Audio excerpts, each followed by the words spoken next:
ഭാവം എന്നത് അവിടെ മൂർത്തികളാണ്, ദേവതകളാണ്. നമ്മൾ ക്ഷേത്രത്തിനുള്ളിൽ ദേവി ദേവന്മാരെന്ന സങ്കല്പത്തിൽ കുടിയിരുത്തിയിരിക്കുന്ന ദേവതകളാണ്. അവയാണ് ഏറ്റവും പ്രധാന സവിശേഷ ഭാഗം. പക്ഷേ യജ്ഞത്തിൽ അതിൽ ചെറിയൊരു വ്യത്യാസമുണ്ട്, അത് നമ്മൾ മനസ്സിലാക്കണം. യജ്ഞത്തെ സംബന്ധിച്ചിടത്തോളം യജ്ഞത്തിൻ്റെ ഏറ്റവും വലിയ പ്രസാദവും ഏറ്റവും വലിയ തത്വവും ഭാഗവതം. യജ്ഞത്തിൽ ഭാഗവതത്തിനാണ് പ്രഥമ സ്ഥാനം. രണ്ടാമത്തെ സ്ഥാനം യജ്ഞത്തിൽ ഏത് ദേവതയുടെ സ്ഥാനത്ത് നടത്തുന്നുവോ ആ ദേവതയുടെ ഭദ്ര ദീപത്തിനാണ്, അമ്മയുടെ ചൈതന്യമാണ്. മൂന്നാമതാണ് അവിടെ വിഗ്രഹാരാധനയുടെ തത്വം വരുന്നത്. മനസ്സിലായില്ലേ? മൂർത്തി അതിന് ശേഷമാണ് വരുന്നത്. അപ്പോൾ എന്തുകൊണ്ടാണിത് പറഞ്ഞതെന്ന് ചോദിച്ചാൽ, ഭാഗവതത്തെയാണ് നമ്മൾ യജ്ഞത്തിലൂടെ നേടേണ്ടത്. മനസ്സിലാവുന്നുണ്ടോ? അപ്പോൾ ആ ഭാഗവതത്തെ നമസ്കരിക്കുന്ന അത്യന്തം ശ്രേഷ്ഠമായ ചടങ്ങ് പ്രത്യക്ഷ ഭഗവത് പൂജയാണ്. സാക്ഷാൽ അമ്മ മഹാമായയുടെ സ്വരൂപമാണ് ഭാഗവതം. ആ സ്വരൂപത്തെ അറിയുക എന്നത് ഭഗവാനെ അല്ലെങ്കിൽ ഭഗവതിയെ അറിയുന്നതിന് തുല്യമായി മാറുകയാണ്. ആ സാക്ഷാത്കാരം ഒരിക്കലും നമ്മൾ മൂർത്തി പൂജകളിലൂടെ അത്ര എളുപ്പം സാധ്യമല്ല. കാരണം എന്താ? മൂർത്തിയെ കൽപ്പിച്ച് അല്ലേ, നമുക്ക് പകരം മറ്റൊരാൾ അവിടെ മന്ത്രം ചൊല്ലി പൂജ ചെയ്യുന്നതാണ് കൂടുതലും നടക്കുന്ന സമ്പ്രദായം. നേരെ മറിച്ച് ഭാഗവതം നമ്മുടെ സംസാര ഭാഷയിൽ തന്നെ അല്ലേ, എല്ലാ ഭാഷകളിലും അതിൻ്റെ വിവർത്തനങ്ങൾ ചെയ്ത് ആശയത്തെ സ്വീകരിക്കാൻ പര്യാപ്തമായ നിലയിൽ നമ്മുടെ ഗുരുനാഥന്മാർ തയ്യാറാക്കിയിട്ടുണ്ട്. പണ്ട് കാലങ്ങളിൽ സംസ്കൃതത്തിൽ മാത്രമായിരുന്നു എങ്കിൽ ഇന്ന് അങ്ങനെയുള്ള വ്യത്യാസങ്ങൾ കുറഞ്ഞിട്ടുണ്ട്. കാരണം എന്താ? ഇന്ന് എല്ലാ ഭാഷയിലും എല്ലാവർക്കും ലഭിക്കുവാൻ പര്യാപ്തമായ നിലയിൽ നമ്മുടെ മുന്നിൽ ലഭ്യമാണ്. അപ്പോൾ ആ ഭാഗവത ജ്ഞാനത്തെ നേടുക എന്നതാണ് യജ്ഞത്തിൻ്റെ ഏറ്റവും പ്രധാനം. ഭഗവാനെ അറിയുവാൻ അല്ലെങ്കിൽ ഭഗവതിയെ അറിയുവാൻ ആ ജ്ഞാന സ്വരൂപത്തിലൂടെ നമ്മളെത്തണം. അതുകൊണ്ടാണ് നമ്മൾ രാവിലെ സൂചിപ്പിച്ചു, ഭാഗവതം വെച്ച് പൂജിക്കാനുള്ള ഗ്രന്ഥമല്ല. നമുക്ക് ചിലർക്ക് എല്ലാത്തിലും ഈ പൂജ ചേർന്ന് വരുമ്പോൾ ചില പ്രശ്നങ്ങളുണ്ട്. എന്താണ് പൂജ എന്നെങ്കിലും നമ്മൾ മനസ്സിലാക്കണം. പൂജകൾ എല്ലായിടത്തും ഒരുപോലെ പൂവിട്ട് നടത്തുന്നതല്ല. അപ്പം മാതാപിതാക്കളെ പൂജിക്കുക എന്ന് പറഞ്ഞാൽ എന്താ? രാവിലെ എണീപ്പിച്ച് കുളിച്ചൊരുക്കി നേരിയതൊക്കെ ഒളിപ്പിച്ച് കസേരയിലിരുത്തി കർപ്പൂരമൊക്കെ കത്തിച്ച് അവരെ ഇരുത്തി പൂജിക്കണമെന്നാണോ? അതാവാം. പക്ഷേ എല്ലാ ദിവസവും മാതാപിതാക്കളെ നിത്യേന അല്ലേ പൂജിക്കണം എന്ന് പറഞ്ഞതിൻ്റെ അർത്ഥം എന്താ? മാതാപിതാക്കളെ പൂജിക്കുക എന്ന് പറഞ്ഞാൽ എന്താ? അവരെ ശുശ്രൂഷിക്കുക, പരിപാലിക്കുക. മനസ്സിലായില്ലേ? അല്ലാതെ കഴിക്കാനും ഒന്നും കൊടുക്കത്തില്ല, കുടിക്കാനും ഒന്നും കൊടുക്കത്തില്ല, കസേരയിലിരുത്തി പൂവിട്ട് കർപ്പൂരാരതി നടത്തിയിട്ട് വല്ല കാര്യമുണ്ടോ? അവരെ അവരുടെ ജീവിതത്തിൽ ഒരു താങ്ങായി തണലായി അവരെ ശുശ്രൂഷിക്കുന്നതാണ് യഥാർത്ഥത്തിൽ മാതാപിതാക്കളെ പൂജിക്കുക. അവിടുത്തെ പൂജ ശുശ്രൂഷയാണ്. മനസ്സിലായില്ലേ? പരിപാലനമാണ്. ഗുരുനാഥന്മാരെ പൂജിക്കുക എന്ന് പറഞ്ഞാൽ എന്താ? എങ്ങനെയാ ഗുരുനാഥന്മാരെ പൂജിക്കുക? അവരെ ബഹുമാനിക്കുക. മനസ്സിലായില്ലേ? ഗുരുനാഥന്മാരെ ബഹുമാനിക്കുക, അവർക്ക് കൊടുക്കുന്ന റെസ്പെക്റ്റാണ് പൂജ.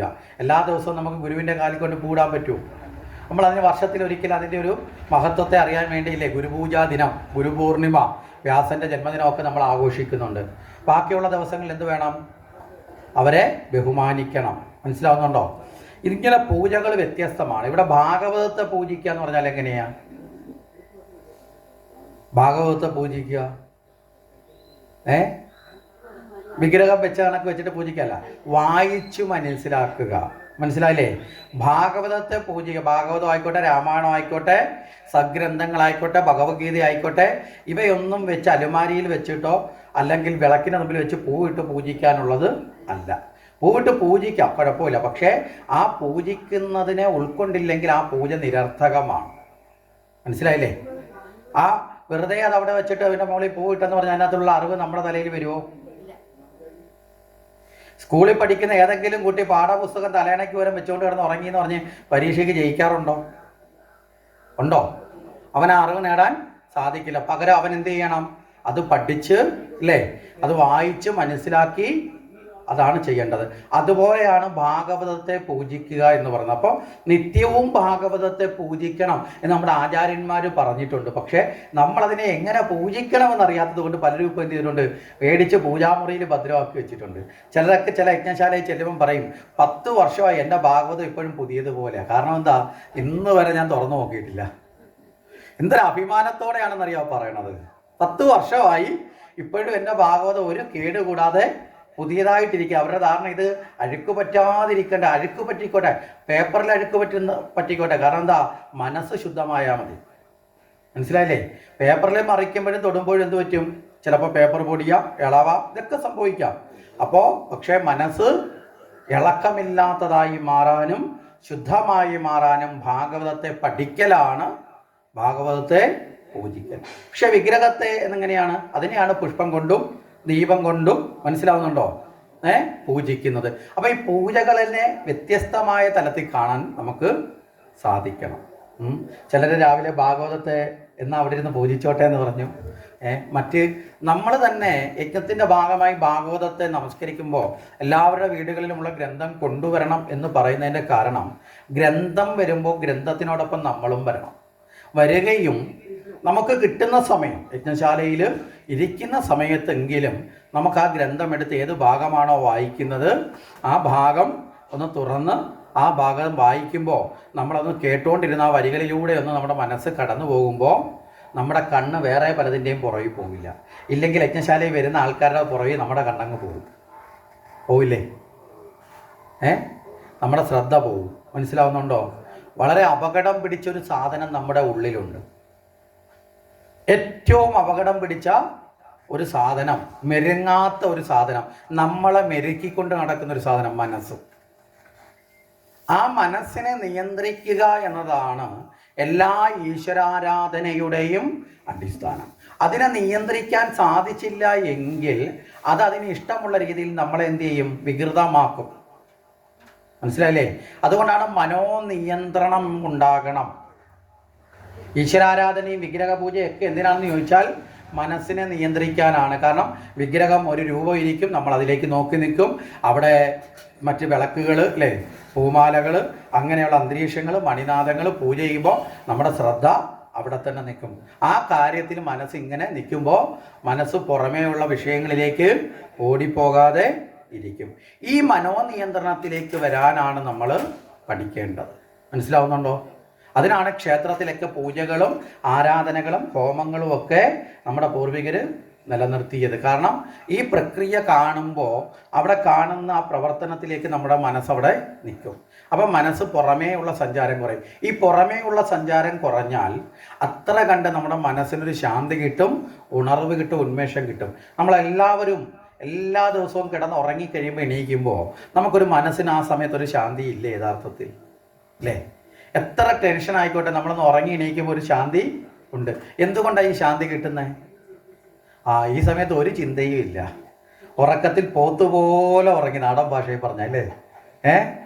നമ്മളൊന്നും അറിയുന്നില്ല, ഒന്നിനെക്കുറിച്ചും ചിന്തിക്കുന്നില്ല. അപ്പം മനസ്സ് ചിന്തകളിലേക്ക് വ്യവഹരിച്ച് നമ്മുടെ ശരീരത്തിൻ്റെ എനർജിയെ നഷ്ടപ്പെടുത്താതെ മനസ്സ് ശാന്തമാകുമ്പോഴാണ്, അല്ലേ, നല്ല സുഖമായി ഉറങ്ങാൻ പറ്റുന്നത്. ശരിയല്ലേ? അല്ലെങ്കിൽ എന്ത് സംഭവിക്കും? മനസ്സിന് നല്ല മയക്കം കിട്ടില്ല, ഉറക്കം കിട്ടില്ല, മനസ്സ് അശാന്തമാകും, ചിലപ്പോൾ സ്വപ്നം കണ്ട് ചെട്ടി ഉണരും, ഇതൊക്കെ സംഭവിക്കും. അപ്പം മനസ്സിൻ്റെ ശാന്തി ഏറ്റവും പ്രധാനമാണ്. ഈ മനഃശാന്തിയാണ് നമുക്ക് നേടാനുള്ള ഏറ്റവും വലിയ സമ്പത്ത്. വേറെ ഏതൊക്കെ സമ്പത്തുണ്ടെങ്കിലും മനഃശാന്തി ഇല്ലെങ്കിൽ കാര്യം വല്ലതും ഉണ്ടോ? സ്വസ്ഥമായിട്ടൊന്ന് ഇരിക്കാനുള്ള മനസ്സിനൊരു ശാന്തി ഇല്ലെങ്കിൽ നമുക്കിനി എത്ര വലിയ സമ്പത്തുണ്ടായിട്ടും ഒരു പ്രയോജനമില്ല. അപ്പോൾ ഏറ്റവും വലിയ സമ്പത്തിലൊന്നാണ് മനസ്സിൻ്റെ ശാന്തി. അതിനാണ് നമ്മൾ ക്ഷേത്രത്തിലെത്തുമ്പോൾ നാമം ജപിക്കുക, ഭഗവാനെ തൊഴുതുക, നമസ്കരിക്കുക. കാരണം എന്താ, മറ്റ് ചിന്തകൾ കടന്നു വരാതിരിക്കുമ്പോൾ ക്ഷേത്രാരാധന കഴിഞ്ഞ് തിരിച്ചു പോകുമ്പോൾ നമുക്കൊരു ഉണർവില്ലേ, നമുക്കൊരു സന്തോഷം വരും, ഒരു ശാന്തി കൈവരും. അപ്പോൾ ഇതിനെ വളർത്താനുള്ള ഒരു പരിശ്രമം കൂടിയിട്ടാവണം. അതുകൊണ്ടാണ് നമ്മൾ യജ്ഞശാലയിൽ ഇരിക്കുമ്പോൾ ഭക്തിയോടെ ഭാഗവതം കേൾക്കുകയും അത് വായിക്കുകയും അതിനോടൊപ്പം അതാണ് യജ്ഞശാലയിലൂടെ നടത്തപ്പെടേണ്ട ഭാഗവത ആരാധന. അത് നമ്മുടെ നിത്യജീവിതത്തിൻ്റെ ഭാഗമായി മാറണം. നിത്യേന ഭാഗവതത്തെ പൂജിക്കണം. എങ്ങനെ? നമ്മളെ വീട്ടിൽ അല്പം സമയമെങ്കിലും അല്ലേ? ഭാഗവതം വായിക്കണം. മനസ്സിലായില്ലേ? അത് ഏത് സഗ്രന്ഥങ്ങളാണെങ്കിലും. പണ്ട് കാലത്ത് നമ്മുടെ മുത്തശ്ശിമാരൊക്കെ ഇതൊരു സ്ഥിരം ശീലമായിരുന്നു. ഇന്ന് മുത്തശ്ശിമാരൊക്കെ സ്ഥിരം സീരിയലിൻ്റെ മുമ്പിലാണ്. അതാണ് ഇന്ന് വന്നു പോയ ഒരാപത്ത് എന്ന് പറയപ്പെടുന്നത്. അപ്പോൾ പണ്ട് കാലത്ത് ഇത് വായിക്കുമ്പോഴെങ്ങനെയാ? ഉറക്ക വായിക്കും. ഒന്ന് ശ്രദ്ധിച്ചിട്ടുണ്ടോ? പണ്ട് കാലത്ത് രാമായണം ഭാഗവതം ഒക്കെ വായിക്കുമ്പോൾ ഉറക്ക വായിക്കും. എന്തിനാ ഈ ഉറക്ക വായിക്കുന്നത്? ഇന്നത്തെ കാലത്താണെങ്കിൽ പല വീട്ടിലും വഴക്കാം. ഈ അടുത്ത കാലത്ത് ഒരു വീട്ടിൽ അമ്മ ഉറക്ക നാമം ചൊല്ലിയതാണ് മോള് കണ്ടുപിടിച്ച കുറ്റം. കാര്യം മോള് മൊബൈലിനകത്ത് നോക്കിക്കൊണ്ടിരിക്കുക. അമ്മ ഉറക്ക നാമം ചൊല്ലിയപ്പോൾ മോള് ചാടി എഴുന്നേറ്റ്, അമ്മയ്ക്ക് വേറൊരു പണിയില്ല, ഇത് ആരെ കേൾപ്പിക്കാനോ? ദൈവത്തിനെ കേൾപ്പിക്കാൻ ഇങ്ങനെ ഉറക്ക ചെല്ലണോ? അല്ലാതെ ഇല്ല ദൈവം കേൾക്കുമ്പോൾ നമുക്ക് തോന്നുന്നൊരു യുക്തിയാണെന്ന്. പക്ഷെ അതിനല്ല ഉറക്ക ചെല്ലുന്നത്. എന്തിനാ? ഉറക്ക ചെല്ലുമ്പോൾ ആലസ്യവും മടിയും വിട്ടകലും. 2, അവർ ചെല്ലുന്നതിൻ്റെ ഗുണം മറ്റുള്ളവർക്ക് കേൾക്കാനുള്ള പാകം കൂടി കിട്ടും. മനസ്സിലായില്ലേ? മുത്തശ്ശിമാർ ഇതാ പ്രയോഗിച്ചാണ്. മക്കളും കൊച്ചുമക്കളും ഒന്നും ഈ സംസ്കാരത്തിലേക്ക് വരാതിരിക്കുന്നവർ ഇത് തുറന്നു നോക്കില്ല. അപ്പോൾ കേട്ടെങ്കിലും അവരുടെ മനസ്സിൽ അറിവുണ്ടാകണം. പക്ഷി മൃഗാദികൾക്ക് പോലും ഈശ്വരനാമം കേൾക്കാനുള്ള ആഗ്രഹം ഉണ്ടാവും. അവയെ കൂടി കേൾപ്പിച്ചുകൊണ്ട് സർവചരാചരങ്ങളെയും ഈശ്വരചിന്തയിലേക്ക് എത്തിക്കാൻ വേണ്ടിയിട്ടാണ് ഭാഗവതത്തെയും നമ്മുടെ നാമജപമൊക്കെ ഉറക്കെ ജപിക്കുന്നത്. മനസ്സിലായില്ലേ? അപ്പോൾ അത്തരം സംസ്കാരം നമ്മുടെ ജീവിതത്തിൽ ഉണ്ടാവണം. അപ്പോൾ ഇവിടെ ഭാഗവതത്തെ പൂജിക്കുക എന്ന് പറഞ്ഞാൽ എന്താണെന്ന് മനസ്സിലായിട്ടുണ്ടാവുമല്ലോ അല്ലേ? അപ്പോൾ അങ്ങനെയാണ് ഭാഗവതത്തെ ഓരോ പൂജയും എങ്ങനെയാണെന്ന് തിരിച്ചറിയണം. ഒരു വിദ്യാർത്ഥി അറിവിനെ പൂജിക്കുക എന്ന് പറഞ്ഞാൽ ബുക്കും പേനയും വെച്ച് പൂജിക്കലല്ല, അവൻ പഠിക്കുക എന്നുള്ളതാണ്. മനസ്സിലായില്ലേ? ഒരു തൊഴിലിനെ പൂജിക്കുക എന്ന് പറഞ്ഞാൽ എന്താണ്? ആ തൊഴിലിനെ ബഹുമാനത്തോടുകൂടി അല്ലേ, അതിൽ ശ്രദ്ധയോടുകൂടി അത് ചെയ്യുകയാണ്. അങ്ങനെ ജീവിതത്തിലെ എല്ലാ കർമ്മങ്ങളും പൂജകളായി മാറണം. മനസ്സിലാവുന്നുണ്ടോ? ജീവിതത്തിലെ എല്ലാ കർമ്മങ്ങളും പൂജകളായി മാറിയാൽ ആ നമ്മുടെ ജീവിതം ഈശ്വരാരാധനയായി മാറും. അവിടെയാണ് നമ്മൾ കായേന വാച മനസേന്ദ്രൈർവാ ബുദ്ധ്യാത്മനാവാ പ്രകൃത സ്വഭാവ കരോമി യദ്വ സകലം പരസ്മേ നാരായണായേതി സമർപ്പയാമി എന്നതിലേക്ക് വരുന്നത്. എന്താ? ശരീരം കൊണ്ട്, മനസ്സുകൊണ്ട്, ഇന്ദ്രിയങ്ങൾ കൊണ്ട്, ബുദ്ധി കൊണ്ട് ഭഗവാനെ ഞാൻ ചെയ്യുന്ന എല്ലാ കർമ്മവും, മനസ്സിലായില്ലേ?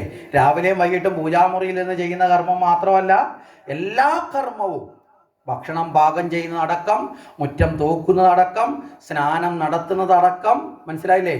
നമ്മുടെ ജീവിതത്തിൽ നമ്മൾ ചെയ്യുന്ന സർവകർമ്മങ്ങളും ആരുടെ പാദത്തിൽ സമർപ്പിക്കാൻ പറ്റണം? ഭഗവാന്റെ പാദത്തിൽ സമർപ്പിക്കാൻ സാധിക്കണം. ഭഗവാന്റെ കാരുണ്യം കൊണ്ടാണ് ഇവയൊക്കെ ചെയ്യാൻ സാധിക്കുന്നതെന്ന് തിരിച്ചറിഞ്ഞ് ഭഗവാന്റെ പാദത്തിൽ സമർപ്പിക്കാൻ സാധിക്കണം. അങ്ങനെ സമർപ്പണ ഭാവം വളർന്നാൽ നമ്മളിൽ നിന്നുള്ള അഹങ്കാരം അകലും. മനസ്സിലാവുന്നുണ്ടോ? ഞാനെന്ന ഭാവം അകലും. ആ ഞാനെന്ന ഭാവം അകന്നാൽ മാത്രമേ ഈശ്വരനെ നേടാൻ പറ്റൂ. പക്ഷേ ഇപ്പോൾ പലപ്പോഴും ഭക്തന്മാർക്ക് പോലും ഞാനെന്ന ഭാവം മുമ്പിൽ നിൽക്കുന്നത്.